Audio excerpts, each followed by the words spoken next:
कि इस वीर मोने मोदी रखा गया है और काफ़ी वहाँ पर लोगों को इंतज़ार था प्रधानमंत्री मोदी का। और अब प्रधानमंत्री मोदी वहाँ पर पहुँच चुके हैं और उन्होंने अपना रोड शो शुरू कर दिया है।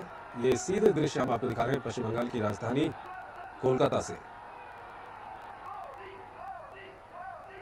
और जैसा कि अभी रोड शो शुरू होने से पहले हम दर्शकों को जब खबरें बता रहे थे उसमें हमने बताया था कि प्रधानमंत्री ने खुद कहा है कि इस बार भाजपा के पक्ष में पूरे देश में सबसे अच्छा परिणाम पश्चिम बंगाल से आएगा। ये प्रधानमंत्री की ओर से खुद कहा गया और इसका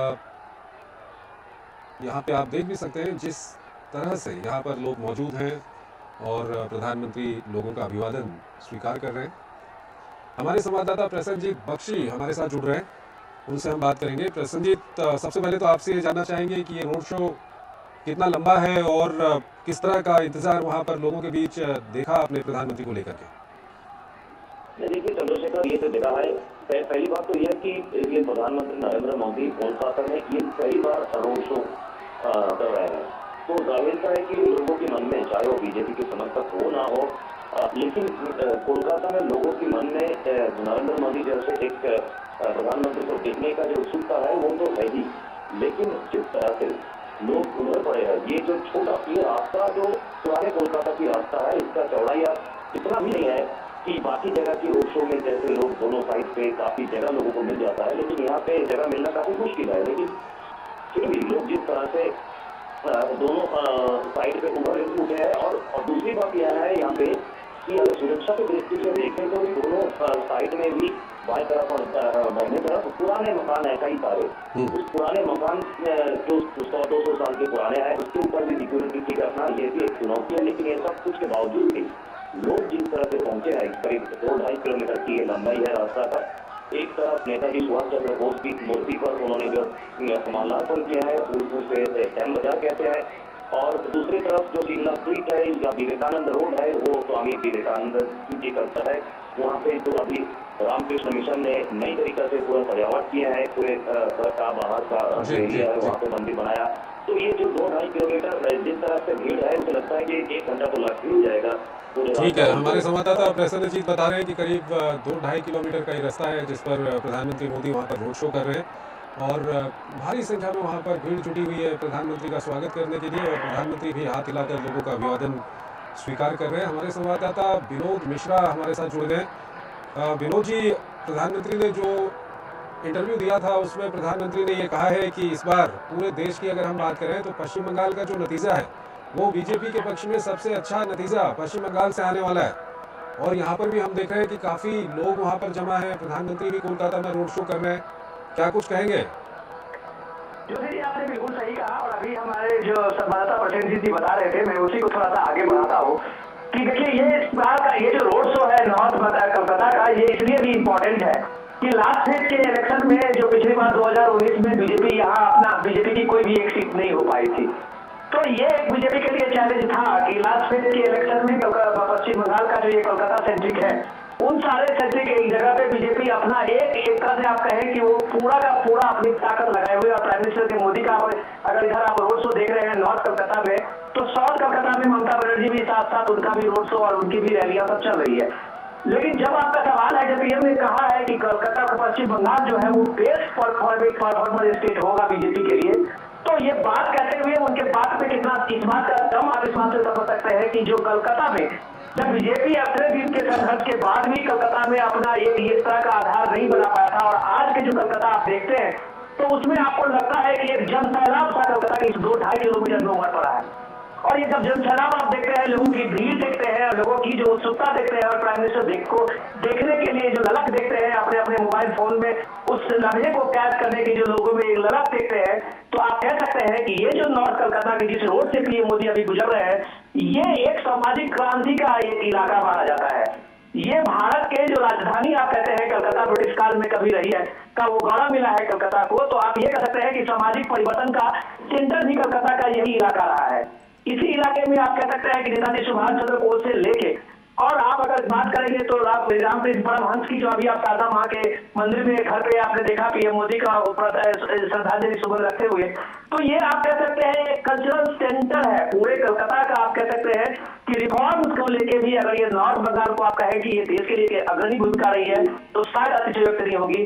और इस बार जब आप नॉर्थ कलकत्ता में देख रहे हैं कि इस तरह के लोगों की भीड़ और लोगों की ये ललक, तो आप कह सकते हैं कि प्राइम मिनिस्टर मोदी ने जो कहा है कि पश्चिम बंगाल इस बार इनका बेस्ट परफॉर्मर स्टेट होने वाला है, तो शायद कुछ गलत नहीं कहा है। जिस तरह का पश्चिम बंगाल में पीएम ने एग्रेसिवली कैंपेन किया है, जिस तरह से पीएम मोदी ने जो एग्रेसिवली रैलियां किया है, लोगों के एकदम एक एक इलाके में पहुंचे हैं और अपने सरकार के जो 10 साल का उनका अपना ट्रैक रिकॉर्ड रहा है उसको लोगों के सामने में रखा है। और इसके बाद जो ममता टीएमसी और सीपीएम और कांग्रेस के रीजन का उन्होंने लोगों के बीच में वो तस्वीरें रखी है, जैसा कि आज भी आप अपने ही बुलेटिन में बता रहे थे कि पीएम आज भी बता रहे थे इस चीज का कि ये कोई अलग नहीं है, ये सारे एक ही है।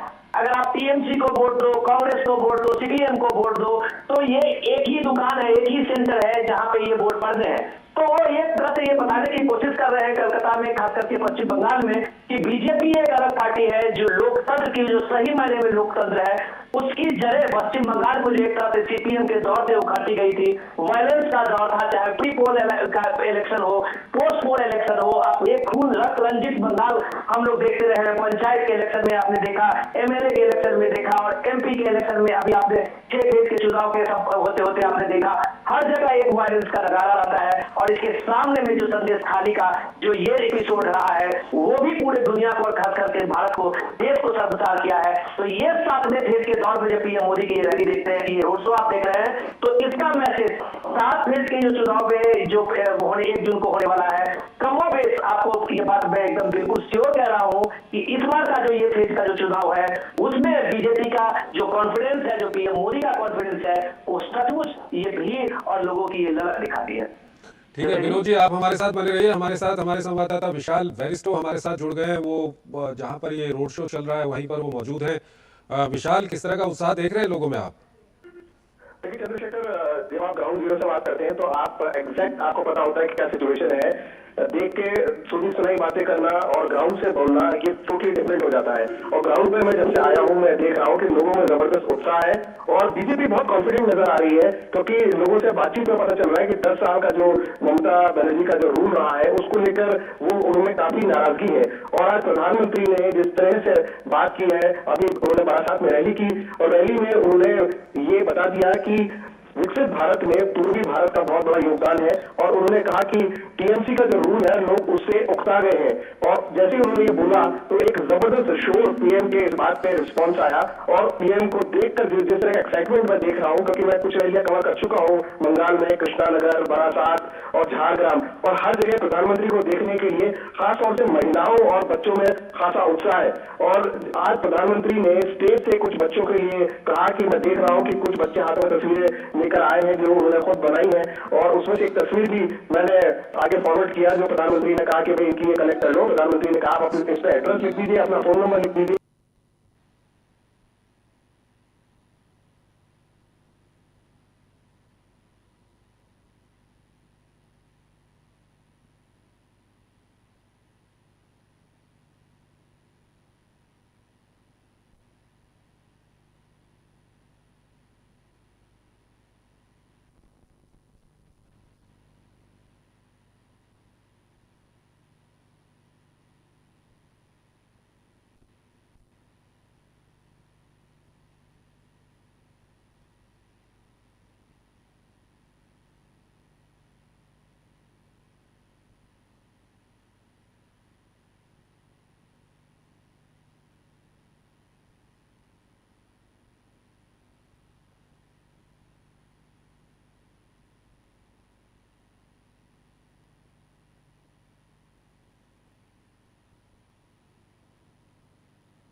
प्रधानमंत्री नरेंद्र मोदी का।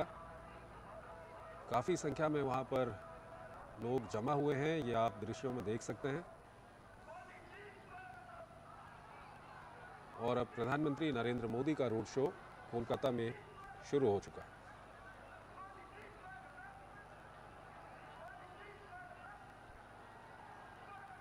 आपको बता दें कि इस रोड शो की जो थीम है वो बांग्लीर मोने मोदी रखा गया है और काफ़ी वहाँ पर लोगों को इंतज़ार था प्रधानमंत्री मोदी का। और अब प्रधानमंत्री मोदी वहाँ पर पहुँच चुके हैं और उन्होंने अपना रोड शो शुरू कर दिया है। ये सीधे दृश्य हम आपको दिखा रहे हैं पश्चिम बंगाल की राजधानी कोलकाता से। और जैसा कि अभी रोड शो शुरू होने से पहले हम दर्शकों को जब खबरें बता रहे थे उसमें हमने बताया था कि प्रधानमंत्री ने खुद कहा है कि इस बार भाजपा के पक्ष में पूरे देश में सबसे अच्छा परिणाम पश्चिम बंगाल से आएगा। ये प्रधानमंत्री की ओर से खुद कहा गया और इसका यहाँ पे आप देख भी सकते हैं जिस तरह से यहाँ पर लोग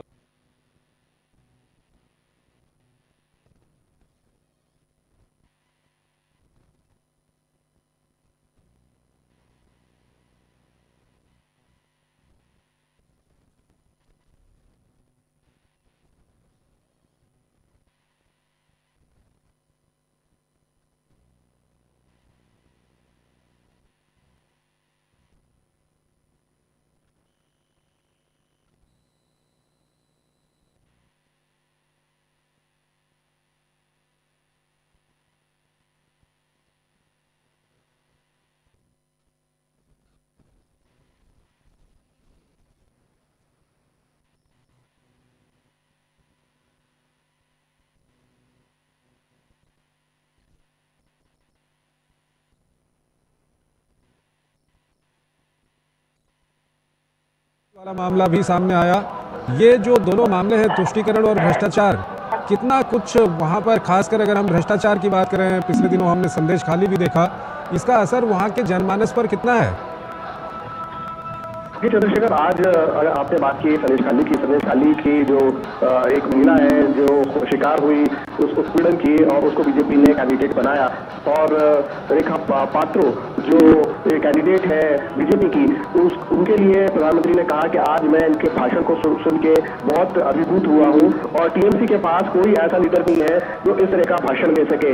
और ये हमने बीजेपी ने इनको कैंडिडेट बना के ये बता दिया है कि नारी की अस्मिता को हम कितनी प्राथमिकता देते हैं। इसके अलावा आपने बात की भ्रष्टाचार की, तो अगर आप बंगाल के अलावा ओडिशा और बिहार को भी अगर आप इसमें मिला लें, क्योंकि ये जो पॉपुलेशन है बिहार और उड़िया ये तीनों स्टेट्स में माइग्रेट करते हैं और 40 सीटें आपके बिहार की, 21 आपकी उड़ीसा की और 42 आपके बंगाल की। तो बीजेपी ने यहाँ पर फोकस रखा करप्शन और अपीजमेंट, और करप्शन और अपीजमेंट को लेकर बीजेपी बुलडोज कर रही है और वो पूरी तरह से आश्वस्त है कि वो अपने पिछले बार के रिकॉर्ड को वो तोड़ देंगे। और जिस तरह से प्रधानमंत्री लगातार इस इलाके में फोकस कर रहे हैं, खासतौर से बंगाल में, और 2 दिन का दौरा है प्रधानमंत्री का, आज से शुरू हुआ, सुबह से लेकर शाम तक प्रधानमंत्री पूरी एनर्जी के साथ लोगों के बीच में जाते हैं।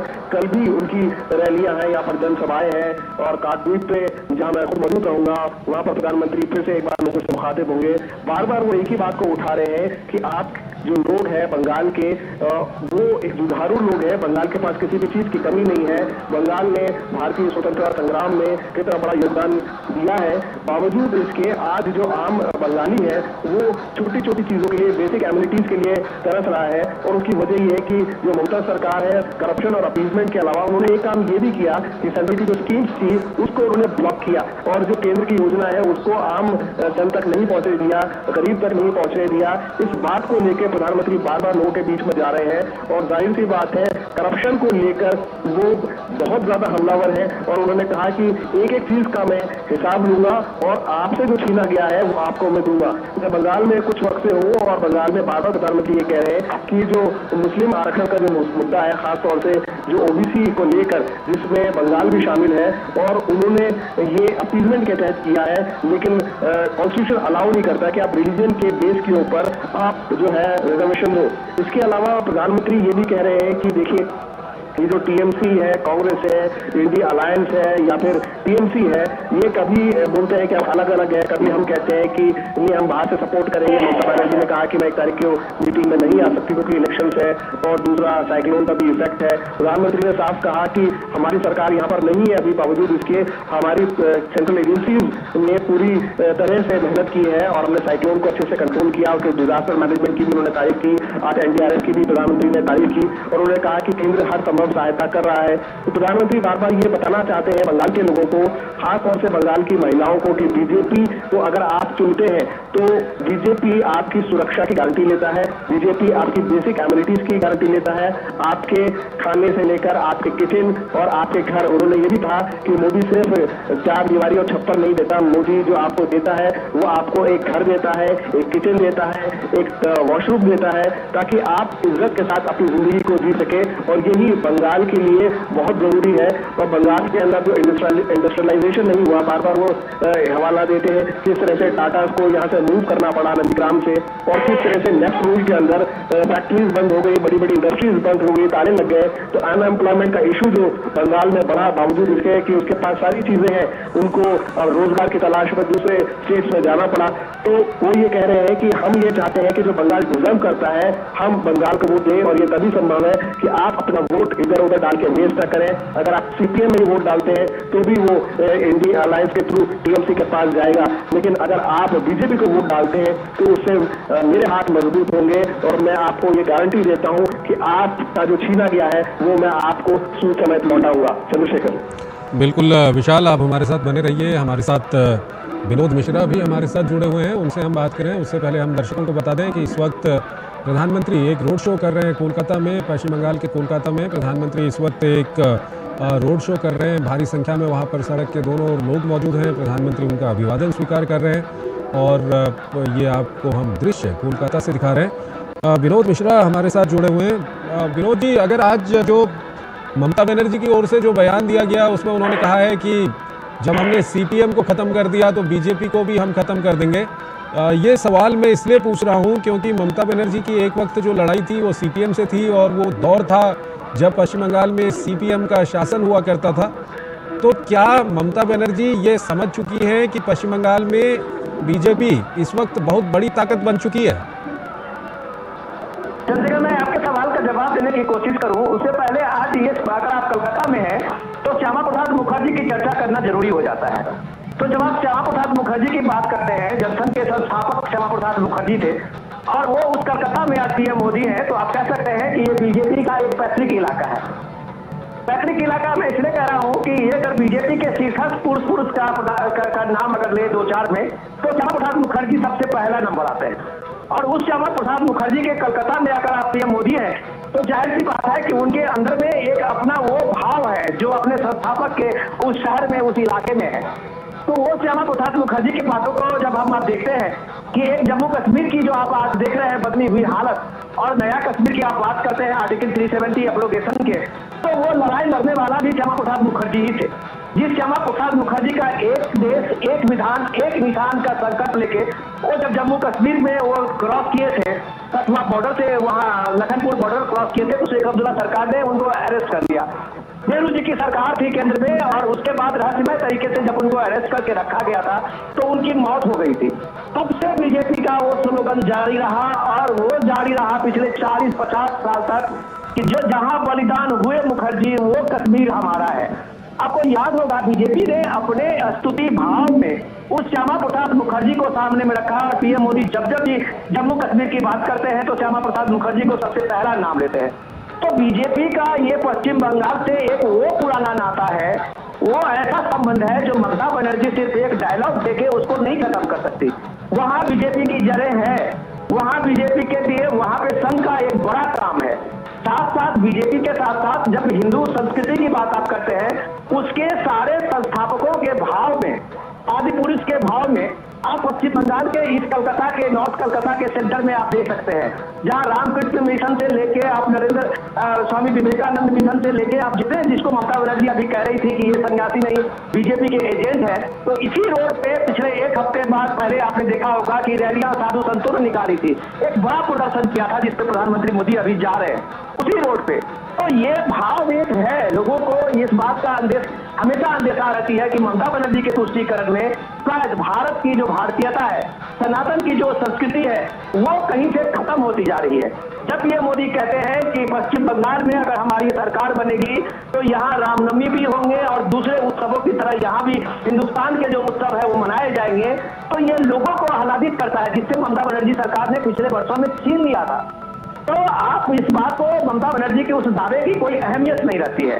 जहां तक रही बात कि ममता बनर्जी का जो पॉलिटिक्स है इंडिया गठबंधन में, वो एकला चलो के साथ साथ जब वो एक फ्रंट पे आती है, जैसे 1 जून को इंडिया गठबंधन ने अभी अपना एक मीटिंग कॉल किया है और ममता बनर्जी ने साफ साफ मना कर दिया है कि मुझे इंडिया गठबंधन की मीटिंग में नहीं जाना है, हमारी अपनी और पहले से। কি করছো? এই ভাবছি আমাদের ইন্টারনেট সার্ভিস প্রোভাইডার চেঞ্জ করব। মাসে মাসে এত টাকা খরচ যাচ্ছে, নেটের স্পিড অত্যন্ত কম, সমস্যা হলেই বারবার টোল ফ্রিতে ফোন করো। আর সানডেজে তো আরোই ঝামেলা। তাহলে কি করবে? দেখছি। দেখো বালাজি ডিজিকম আমাদের আগরতলা শহরে প্রথম